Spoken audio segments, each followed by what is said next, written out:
Hey, salut, vous allez bien? C'est qui lui? De toute façon, je sais que c'est une mauvaise idée de revenir. Vous savez quoi? Je me casse, allez. Mais attends, reviens mec!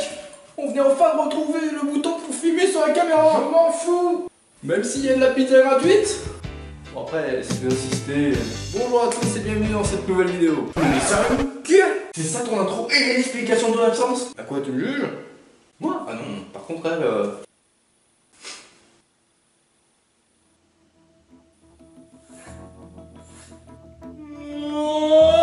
Bref, bienvenue dans cette vidéo qui a mis beaucoup, mais alors vraiment beaucoup de temps à sortir.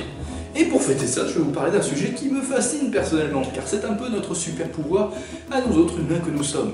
Il est présent partout et tellement important qu'il vous est peu à peu subtilisé par les grandes institutions pour mieux vous influencer, ou pire, pour vous le simuler. Comme avec ma femme. Je t'avais dit que t'étais prêt pour ce genre de blague. Pourquoi elle m'a quitté? Pour ce genre de blague.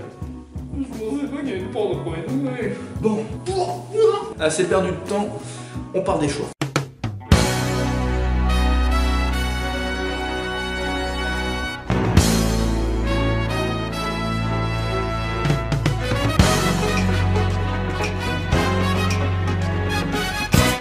Bon, je dois vous prévenir, étant donné que j'ai pas fait de vidéo pendant un petit moment assez long, et qu'entre-temps j'ai vécu quelque chose d'assez dur.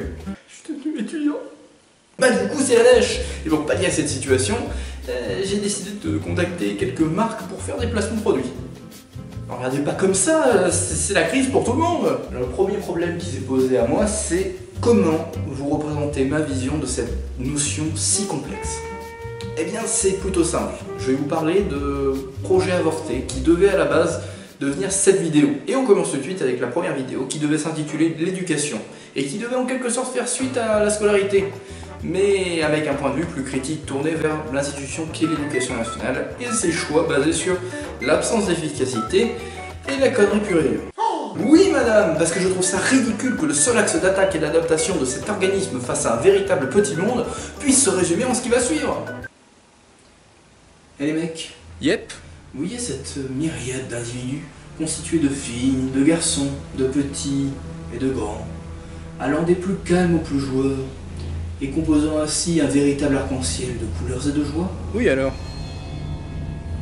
Eh bien ils viennent tous pour apprendre, le plus innocemment et le plus humblement possible. Oh les cons! Tu l'as dit, bouffe.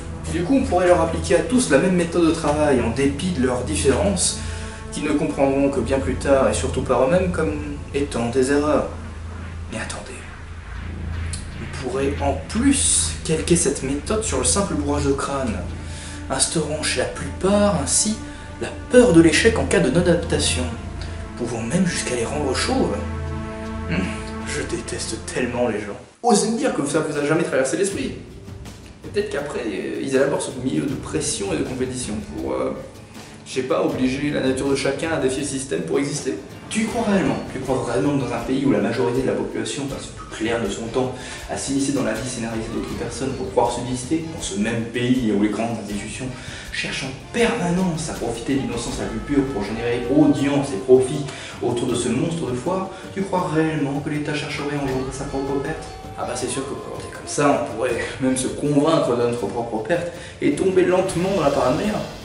Alors que si nous prenions seulement le problème à l'envers, si nous pouvions le transformer en défi nécessaire mais réalisable, nous serions sûrs d'y parvenir. Et les enfants ont sûrement suffisamment de recul pour parvenir à cette prouesse. Il suffirait juste de leur apprendre cette nouvelle vision des choses. Ouais, plus facile à dire qu'à faire. Pour vous illustrer mes propos, parlons maintenant des animaux pas farouches que l'on nous appelait maîtres et maîtresses de conférences et qui incarnent sûrement ce que je voulais le plus chez l'éducation nationale, à savoir la non-adaptation de l'enseignant et la banalisation de l'individu. Pour mieux comprendre ce que je suis en train de dire, avez-vous déjà présenté un exposé? Oui. Eh bien vous avez sûrement remarqué que quel que soit votre auditoire, votre travail restera le même, ainsi que votre présentation. Bonjour, aujourd'hui je vais vous parler des bousiers d'Afrique subsaharienne. Les enfants du calme. Je suis vraiment désolé, d'habitude ils sont si sages. Ce sont vraiment des animaux fantastiques. Quoi? Qu'est-ce que tu dis? Laisse tomber, il est bourré. En effet, de la famille des coléoptères. Bonjour monsieur. Grâce à leur mandibule et leurs pattes antérieures, ils peuvent former des boules d'excréments qui... Michel, tu peux me foutre monsieur, c'est le dégrisement s'il te plaît? Merci. Mais qu'est-ce qu'il croit? On est pas une putain de poste ici! En effet, si ni la forme ni l'état de votre auditoire ne peut modifier votre présentation, cela prouve donc votre non-adaptation et votre tendance à banaliser l'individu. Le seul problème, misérable cloporte, c'est que ta misérable description pourrait parfaitement convenir à n'importe quel prof. Oui mais non, misérable cloporte toi-même, car mis à part un prof s'en battant royalement les gnocchis que sa glace réussisse son année, un véritable prof sera capable de s'adapter à pratiquement toutes les situations. Et un meilleur prof saura en plus mettre en avant l'individu se cachant derrière chaque élève. Interlude pub. Oh salut les filles, c'est Jean-No. Alors vous en avez marre de ce que vous êtes au quotidien? Ne vous inquiétez pas, c'est normal. Mais c'est cette gêne, regardez plutôt ce que j'ai découvert avec mon équipe ce matin même. Il s'avérait que la nature, cette créature hérétique qui n'en veut qu'à votre condition de faible femme, vous a fait naturellement laide. Mais heureusement pour vous, nous sommes là, moi et ma crème miracle. Au modeste prix de 999,99 €, cette crème miraculeuse aux propriétés fantastiques sera à vous. Testée en toute légalité sur des Lémuriens Madagascar avec bien évidemment leur accord, cette crème vous empêchera tout simplement de vieillir en arrêtant le temps. Comment ça marche? Mais c'est très simple. Dans nos laboratoires Végu, nous avons formé une multitude de cellules policières entraîné à repérer le temps et à lui infliger, si j'ose dire, de trop nombreux contrôles de routine sans aucune raison. Lassé par ses abus de pouvoir, le temps effectuera tout simplement un petit détour empêchant votre visage de vieillir. Ça marche tellement bien que ma femme en a déjà 5 à la maison. Alors laissez-vous tenter pour espérer devenir un jour belle ou l'équivalent, soyons rationnels.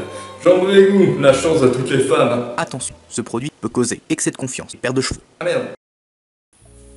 Un jour, je me suis rendu compte que c'était pas ma guerre, mon colonel. Alors, pour un métier, j'ai développé l'application Adrienne, la première application de rencontre pour les hommes à qui la vie n'a pas fait de cadeau. En effet, souvent persécutés à tort et incompris, nous sommes tous plus ou moins forgés une barrière face à cette humanité froide et lunatique, limitant ainsi parfois le contact. Mais aujourd'hui, c'est fini, mon colonel. Ainsi, il vous suffira juste de vous munir d'un smartphone, de démarrer l'application et de murmurer, tout doucement, Adrienne, pour qu'une main pleine de douceur et de finesse vienne vous extirper du cauchemar qu'est la vie. Après, seul votre amour, votre honnêteté et votre application pourront faire de cette banale rencontre votre guerre, mon colonel. Bonjour, comment allez-vous? Ça fait longtemps. Désolé pour cette interruption, mais je devais vous parler. Comme vous l'aviez sûrement déjà compris, mon intention de base, c'était de publier cette vidéo en une seule fois, et basta. Le problème, c'est que je suis contraint de m'arrêter là, et donc du coup de couper la vidéo initiale en 3 parties. Et ce pour 3 raisons. La première raison, c'est que même si vous pouvez apprécier ce que je fais et qui je suis, une quinzaine de minutes où il n'y a que moi qui parle, avec quelques coupures d'humour, etc., je trouvais que c'était pas très ragoûtant en termes de divertissement. Deuxième raison, et ça c'est plus un problème technique, comme vous pouvez le voir, c'est mon logiciel de montage. Et il m'a déjà causé quelques torts, comme notamment corrompre une sauvegarde, ce genre de bagatelle. Bref, et aussi l'un des problèmes les plus contraignants, si j'ose dire, c'est qu'il commence à ramer sa mère à chaque fois que je dépasse les 5 minutes de vidéo. Donc, du coup je passe des heures et des heures sur des trucs qui devraient se faire en quelques clics. Et voilà. Troisième raison, et ça c'est plus une raison d'esthétique de la chaîne, c'est que ça pourra donner une illusion de régularité, même si je ne serai pas du tout régulier, c'est juste que les vidéos ont été tournées en avance. Voilà, j'espère que malgré ce petit désagrément, vous avez apprécié la vidéo. Si c'est le cas, je ne vous fais pas l'insulte de vous dire quoi faire. Voilà, c'est tout pour cette fois. À dans un mois.